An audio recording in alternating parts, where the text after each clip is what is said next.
Hey guys, so recently a good friend of mine was fired. And so that kind of inspired me to make this video today, in which I want to tell you about 4 reasons why being loyal to your employer is overrated, and then tell you about 5 things you can do instead to make sure that you never find yourself being in a situation with the rug being pulled under you. The reason why I wanted to go ahead and make this video is because I've been on both sides of the aisle. On a regular basis, I'm hiring people for my teams, and on the other side of things, I currently work for somebody. I'm not a founder like I used to be of a startup, and that comes with it certain risks and considerations that I have to keep in mind as I think about my job, my career, and things like that. So digging right in, the first reason why I think being loyal to your employer is overrated is because employers aren't loyal to employees. That's just the fact of the matter. Ultimately, at the end of the day, if you look at what's happening right now in the world, and you just look at what's going on in the tech sector, for example, and you visit to a website like layoffs.fyi, you can just scroll through the endless number of companies that are laying off team members across the board. Really doesn't matter what industry you're in. There are major cuts happening across the board, and it's something in which, in many of these cases, these companies did something wrong, in which what they were doing was they were baking in way too much growth, they weren't profitable, and as a result, the person that ultimately suffers, or the people that ultimately suffer, are the employees, not the organizations. Sure, you could argue that the organization suffers because of the cultural impact of those layoffs and, the fact that they're not growing as much as they could, but the reality is that it's the people that feel that the most. And so something to keep in mind is that employers are never loyal to employees. You are always at a form of a relationship in which you are exchanging your time to work at a company. And you have to remember that, because I have seen time and time again different companies make the pitch that we're all like a family, or this is a family environment. But I think that's all a load of bull. I think that's something in which you need to keep things professional, and you need to separate the two and not fall into the trap of thinking that where you work is your family. I definitely personally fell into that trap in my last company, in that I co-founded it, and when I reflect back, I think that I wasted the last 3 years of my time there just because I was thinking about it as me potentially leaving my family as opposed to doing what was best for me for my own career. The other thing that you have to remember is that this applies across the board, not just in the form of you and me and our day-to-day jobs, but even in all the upper echelons of different industries. If you take a look at NBA teams, for example, back in the 90s, there used to be way more superstars that would stay with the same franchise for the entirety of their career, whether that's Reggie Miller, Dirk Nowitzki, or even Tim Duncan. But today, that's very far and few in between. It's generally not rewarded to, or in the best interest of a player, to commit to that same franchise for the entirety of their career. And the reason why is because teams have simply shown over time that players are exactly that. They're players, nothing more, nothing less.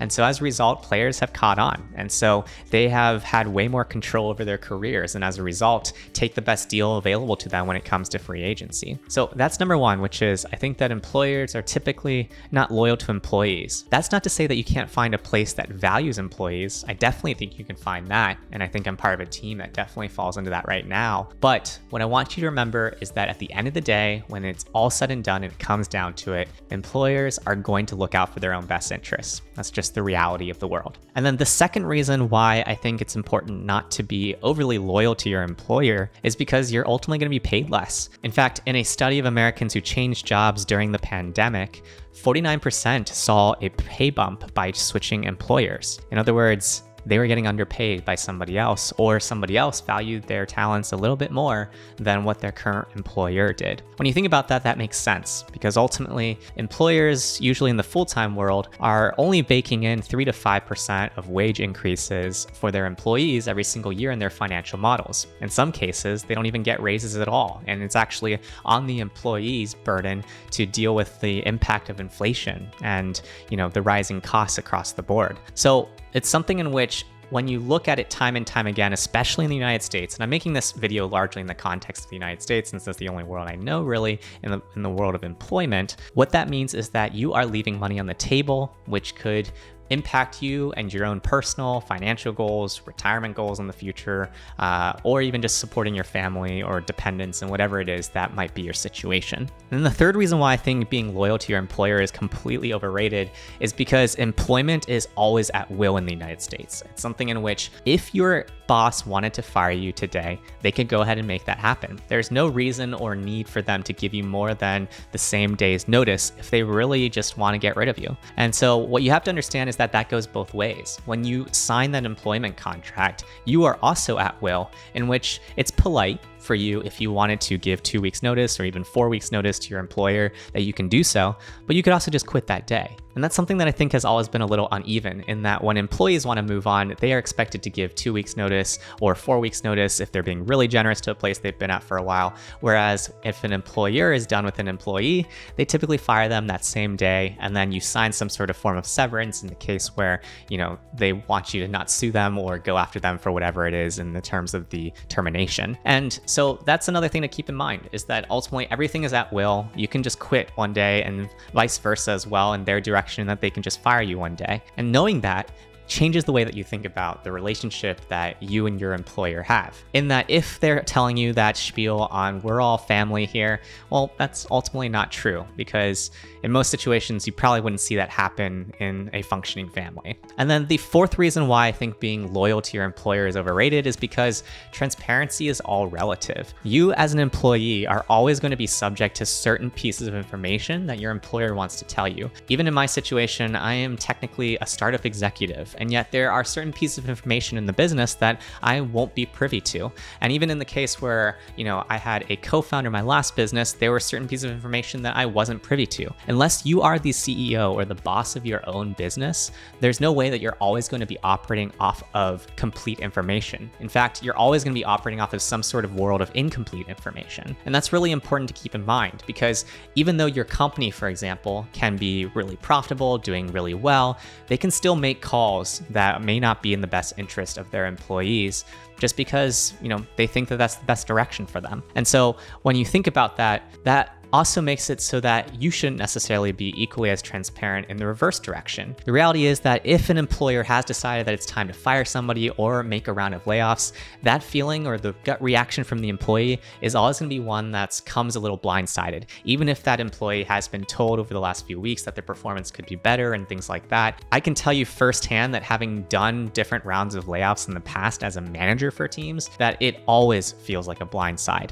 Even if I have repeatedly given them constructive criticism or feedback for them to try to apply, and I feel like I've been really explicit in my communication, the day that I actually cut the cord or sever the employment relationship is always a surprise to the employee. So now that I've gone over 4 reasons why I think being loyal to your employer is overrated, let's talk about ways that you can not find yourself in a situation where you're either fired or laid off or caught blindsided by your employer. The first thing that I can think of that would be really important for you to keep in mind is that you just need to make sure that you are delivering exceptional work and becoming indispensable for whoever it is you're working for. The reason why I say this is because anytime that I think about the war room in which, all the managers or leaders in a company were thinking about who to keep and who to lay off, the question always came down to who are the indispensable team members. And so the question that I ask you is, in the case where you wouldn't show up for work for a day or a few days without telling anybody, would things break down or be noticeably worse? And in the case where the answer to that question is not, things would absolutely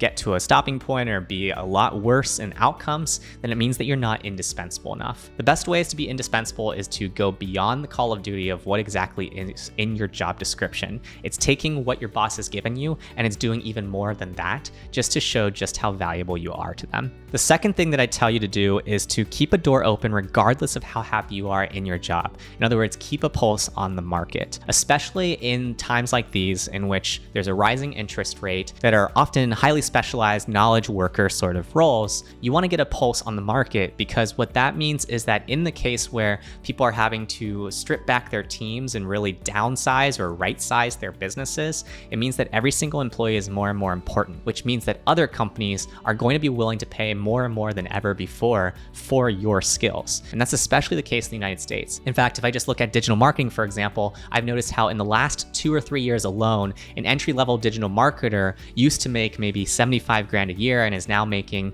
95 grand, if not more, at certain companies, just because the skill set is way more valuable today. And couple that with, rising costs and inflation, and you've got yourself a perfect storm. So definitely keep a pulse on the market, regardless of how happy you are, because it might also mean that you have more negotiating chips when it comes to your annual review to go to your boss or your employer to talk about what that might look like in terms of making sure that you're fairly compensated for your work. The third thing that I recommend for you to do is to build financial security for yourself to hedge for the worst. The worst thing that can possibly happen for you is to be in a situation where you are living paycheck to paycheck on your job, because in the case where your employer decides to do a round of layoffs or even just fire you, you're caught holding the bag of all of the things that suck about the world at that time. And so if you don't have a couple months of savings in place, you can really be caught unprepared and in a really bad situation. And the worst thing you want to do is put yourself in a state of stress in which you just lost your job, and then you also are worrying about whether or not you're going to be able to buy food or pay your rent or whatever it is that your obligations are. And that's something that I personally say that I have always prioritized, in which I've never taken a job that I have ever fully, truly 100% needed, because I never wanted to give another person or another company that level of control over me in terms of what I wanted to do with my career and with my work. And that's also another reason why it might be useful for you to start a side hustle, whether that's an online business, some consulting services, a YouTube channel, or even an Etsy store. And then the last two things that I tell you to keep in mind or do instead is ask yourself, what do you really want out of a job? What do you value? For some people, it's having a consistent place where, the expectations are really clear for them. They work with nice people, and, they know that what they put in is what they're going to get out. For other people, it can mean it's a place where they really want to be ambitious and apply their ambition in life, whereas, in their personal lives, they prefer to just kind of chill and hang out and have different hobbies and things like that. Everyone's answer to this question is a little bit different. For me personally, I like to be stretched a little bit. I like to look for places in which I can grow, but at the same time, I can feel like my skills are positioned for success.